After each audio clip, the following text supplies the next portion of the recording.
Voilà, donc le dérèglement climatique fait partie des sujets du moment, pour lesquels les vignerons et consteurs Nîmes veulent apporter leur contribution. Alors leur contribution à deux niveaux. Un, dans le cadre de l'adaptation au changement climatique.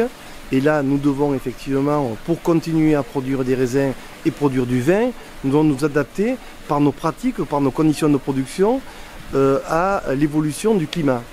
Et le deuxième point qui me paraît très important, mais qui est important en plus du côté vigneron, mais qui est important pour la société tout entière, où je pense que nous pouvons jouer un rôle important, c'est l'atténuation du changement climatique. Et que par nos pratiques, par nos méthodes culturelles, par rapport à l'enherbement qu'on peut faire dans les vignobles de façon raisonnée, nous pouvons à la fois stocker du carbone dans nos sols, notre culture, notre vigne qui est une culture pérenne, nous pouvons stocker aussi du carbone et rejeter de l'oxygène dans le sol. Donc en définitive, en plus de mettre en émoi les papilles des consommateurs, nous pouvons rendre un problème à la société, rendre par ce stockage du carbone dans le sol, qui est transformé en matière organique pour nous et donc qui est que de bénéfice, nous pouvons rendre service à la société tout entière par rapport à l'atténuation du changement climatique.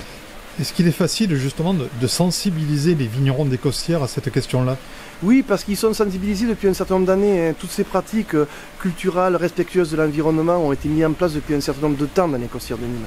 Et donc les jeunes générations qui arrivent sont encore plus enclins à le mettre en place et aller encore plus loin, quoi. Donc oui, nous avons commencé, nous allons continuer et nous allons surtout avoir des résultats. Et notre objectif, c'est qu'au niveau de l'appellation, nous atteignions une neutralité carbone. Et c'est là où nous pourrons dire nous avons gagné, nous rendons vraiment un service à la société. Est-ce que vous avez, pour atteindre cette neutralité, est-ce que vous avez un calendrier, est-ce que vous avez un objectif en temps?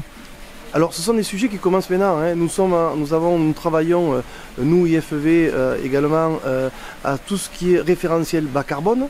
Et bas carbone et bon carbone en relation avec le ministère de la Transition écologique. Nous allons pouvoir le mettre en expérimentation et en développement dans l'appellation. Et nous fixons les 10 ans à venir pour atteindre cette neutralité carbone.